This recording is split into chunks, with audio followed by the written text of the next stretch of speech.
Hello and welcome to today's episode of Shopping for the Real You. This is our last video in my 31 days of self-care for the month of January. And I am just so delighted to welcome my guest today, Bobbe Joy Dawson. Let me just tell you a little bit about her and then I'll tell you why I invited her. She's a professional makeup artist. She has transformed women of all ages and all ethnicities by sharing with them her techniques for self-assurance and self-improvement. She created her own line of custom cosmetics for her Beverly Hills makeup studios and spent 20 years as a freelance makeup artist in film, television, and print. Her professional reputation extends to the studios of many highly respected fashion and beauty photographers internationally. She shared her knowledge and her techniques on air as part of makeover specials for HGTV, Access Hollywood, Extra, The Other Half, Good Morning Houston, and the pre-Oscar show on E! She lives in Beverly Hills with her husband of 42 years.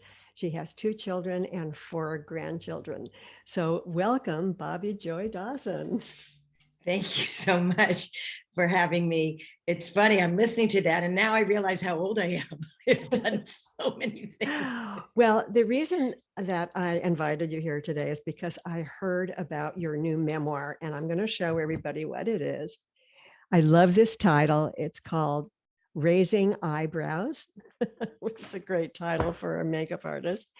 And it is the most honest, brutally honest, but you've worked with so many very famous people. It's such a fun, interesting read. Anybody who is at all interested in Hollywood history, especially since the 1960s, 70s, 80s, and beyond, will be very interested in this book.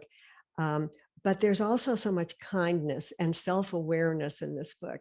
So I think that's so wonderful.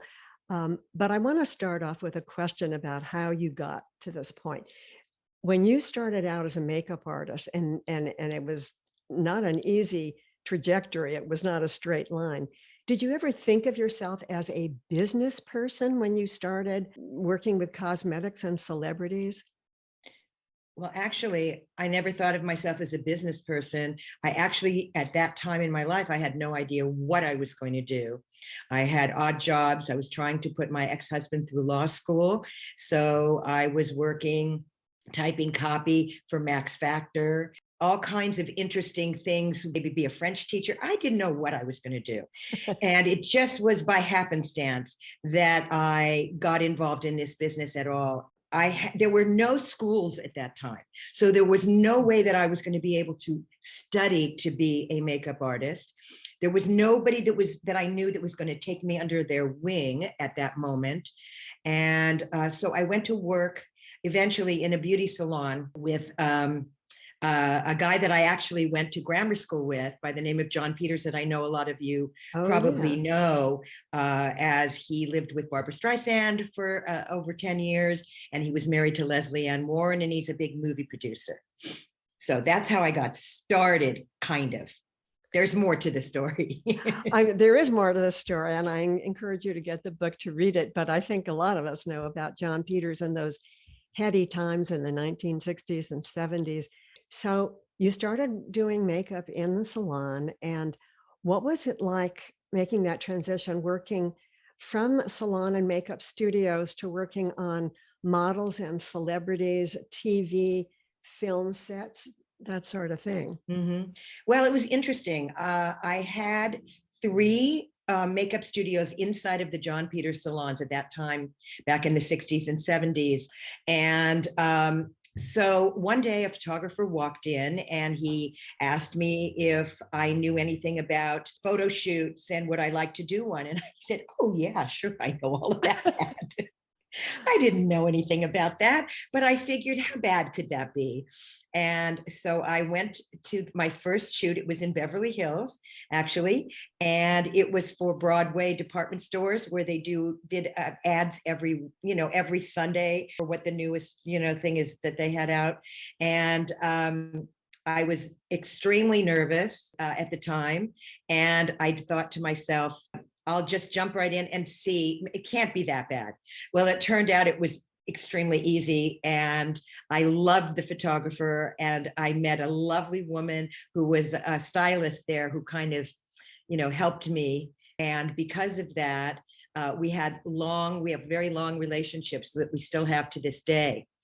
So that's how I got started in it. And so once I did, now I had these stores, and now I had the idea that I could go out and do photo shoots. And then I was divorced with 2 children. So I was running in circles, and I finally decided that it was best for me to literally just try and do the photo shoots, which would give me more time at home with my kids. Well, the reason I love this personal story is that you really jumped into stuff with so much courage. And it was the last thing that we just looked at in our 31 days had to do with being courageous. So I just think that's fantastic that without knowing what was going to happen, you just said, I can do this. Well, first of all, being that I had been in the salon, and I started out as the receptionist in the salon, and I was watching someone else that was the makeup artist there, who was kind of old school. And I was going to work, I'm sorry, with Twiggies and 2 pairs of eyelashes and all of that kind of thing. And all the clients were saying, well, how did you do that? And how can I, make that happen? So when I actually did start working as a makeup artist, a lot of the clients that were in there were so happy to let me practice on them, because that's exactly what I was doing. I was learning on the go. Fantastic. So I want to ask you some very practical questions. And the other reason that I love your book is that at the end of the book, you give some very good instructions for makeup for women, and especially for older women. I think it's really valuable. But one of the big ones has to do with makeup, how to look your best with lighting and makeup on Zoom calls. Right. So what can you tell us about that? Yeah, that's become a really big thing now. And there are all kinds of interesting ways that you can light yourself. First of all, now you can see today it's a gloomy day here in Los Angeles. So I have windows open to the outside, and it's fine because there's not too much backlight. You don't want a lot of backlight, because if you get that, then you become very, very dark. So you have to make sure that you have light coming to you. So I am facing the outdoors, and I also have what's called a ring light, which I recommend everybody get. There's all kinds of them. There are kinds that stand up, and that look more professional, and they're not very expensive. You can get them on Amazon. And there are also ones that clip onto your computer screen as well. But it helps to light you, and also to kind of fill in all the little cracks and crevices that maybe you don't want to see. That's fantastic. Okay, so this is a big question, and specifically about makeup, and that is, what makeup should older women use in order, we don't want to look embalmed, right? But we want to look fresh. So can you give us a few tips about how to do that? Sure. First of all, I had something that I was planning on showing you, which is a kind of moisturizer that I highly recommend for older women. And it's something that you can get in, I think I got it at Whole Foods. Aleda Skin Food. That's what it's called. Okay. And it comes out very thick, and you think that you're going to be all greasy and everything, but it doesn't. It soaks in, and it helps provide the first layer of a base. The second thing is a retexturizing cream, which kind of fills in the large pores and things like that. As far as makeup goes, on older women, less is more when it comes to foundation, because like you said, you can look embalmed very easily. Powder is out completely.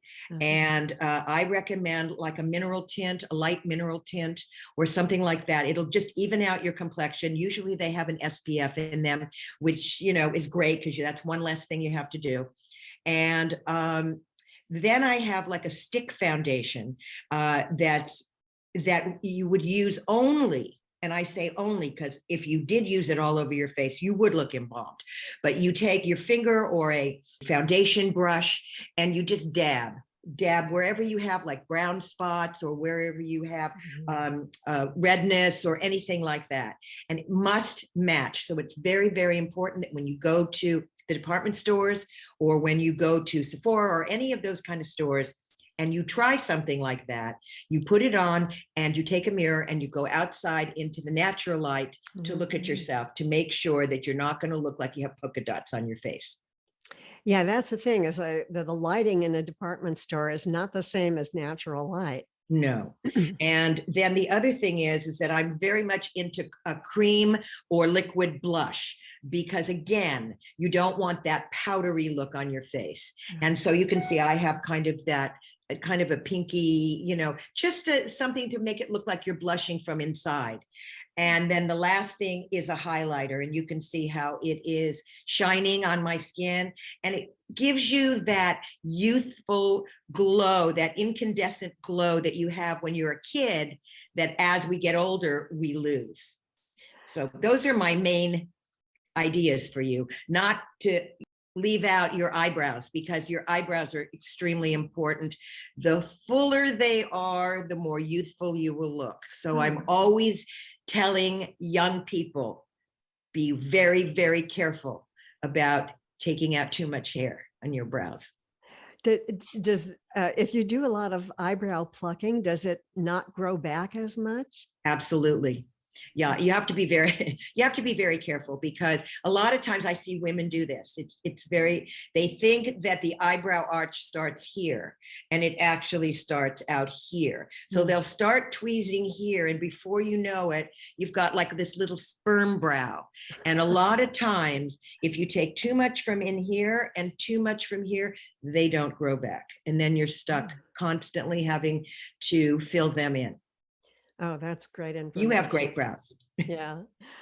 I love that idea of less is more, and particularly because one of my favorite stories in your book has to do with your experience with one of my heroes, Dolly Parton. Yeah, So, would you just, I want to go into some of the juicy things about your book because it's so much fun. Tell us about how you first met Dolly and how you started working with her. sure. After I had started doing my photo shoots, a photographer called me and he said, listen, we're doing a cover for LA Magazine and it's with Dolly Parton. And Dolly Parton back then she was known. I mean, she was definitely known, but she wasn't the Dolly Parton that we know today. Yeah. And she came to the photo shoot completely made up, her hair, wig on, the whole 9 yards. And I introduced myself and I said, I'm the makeup artist. And if there's anything you need, please let me know. I see you have all your makeup on and let me know. So she's looking me up and down, looking me up and down. And she says, well, what would you do if I let you do me? And I said, well, I would just clean you up a little bit. And really what I wanted to do was take it all off and put it back on because it was really bad. And if you know anything about Dolly, thought at the time that the most beautiful woman that she had ever seen was the town hooker. And she wore all of this makeup. That So makes that's what sense. she thought, was attractive. And, so she let me do her makeup and I lightly, was pretending like I was just cleaning it up. And I was literally kind of wiping away what I didn't like and putting in new thing. And when she saw herself, she really, really liked it. And that was the beginning of our relationship that has lasted, well, I'm retired now, but has lasted maybe 25 years. Oh, how incredible. What a Yeah. great story. And she is a beautiful woman inside and out. Is Yes. she what we see? I mean, is that what she really is like? What we She is really like that. She is really smart. She's one of the smartest women I know. She is extremely artistic and creative. She writes music every day. She has her guitar and she plays and sings and figures out. And she's constantly, constantly creating, which that is is fantastic. that is very inspiring. Yeah. Before I get into the end, I wanted, is there anybody else that I mean, you've worked with so many famous people. I there's, and the photographs in here are fantastic. Is there anybody that really stands out in your mind as somebody who was particularly interesting or memorable that you've worked with before? there were incredible amount. I have to say, I was very lucky. I had very few people that, I could, pass. But this particular person, I was asked to do a commercial. It was for a foreign car company, and it was with Muhammad Ali. And funny enough, last night there was a whole special on PBS on Muhammad Ali that I was watching. He was the Pied Piper. There were children that came to we don't know how they got there, to the photo shoot, because it was in the middle of the desert and in the middle of nowhere. And he was like the Pied Piper. He was kidding around with all of them, schmoozing with us, just having the best time. And I just loved how giving and sweet and loving he was. I never expected that from somebody like him. Big guy, yeah. Yeah, big guy, but like one of those big guys with kind of that little boy charm. He was very charming. How incredible. What a great history. I think a lot of older women just sort of give up at some point. They don't care so much, or at least they say they don't. Why is it important for women to care about how they look as they age? Yeah, it's funny. I wrote some notes down because I have so many women over the years that have said that to me, and especially women who started out. I'll give you a quick story about a young woman who came to me. She was looking for her guy, and she kept coming in to get her makeup done because she was going on all these different dates. And she would ask me what should I wear, what colors, what lipstick, whatever. And one day she met the guy, and she was so excited, and she's getting married. And then I see her, and she's so happy. She looks so great. And then she gets pregnant, and she has a baby. And after a while, I see her again. She doesn't look so like she's taking care of herself. And I said, what happened to you? And she says, well, I have a baby. I said, well, really, lots of people have babies. And she said, she says, yeah, but I get up in the morning, and I get dressed, and I go to the park. And I said, okay. I said, and then what? And she says, well, then, I'm with the baby. And I said, okay, fine. And then your husband comes home. And I said, and how do you look when he comes home? Well, I kind of look the same way I did when he left in the morning. I said, And when you met him, how did you look? And she said, well, I had time. I put makeup on and whatever. I said, So let me tell you something. I said, when I was a young mother, I said, I would put my baby in a swing or whatever right by me. And I had 10 minutes or 15 minutes to fix myself up before I went out. So what do you think your husband thinks about you now? She said, oh, I don't think he really cares. I said, really? She said, yeah, I'm not really into sex either. And I said, really? I said, and who might you think he'd be having it with? And she looked at me like, oh my gosh. Well, that's how I feel about a lot of these older women who say, well, I don't like makeup. Well, really? And did you wear it before? Well, I did, but now who cares? Nobody cares now. Or I just don't have the time. And I say, it doesn't take that much time really to do it. And the main thing is, how do you feel about you? And how do you think other people feel about you when they see you and they don't see somebody who looks like they care about themselves? So that has been a very big learning process for a lot of my clients that I talk to, because the other part of me is a therapist.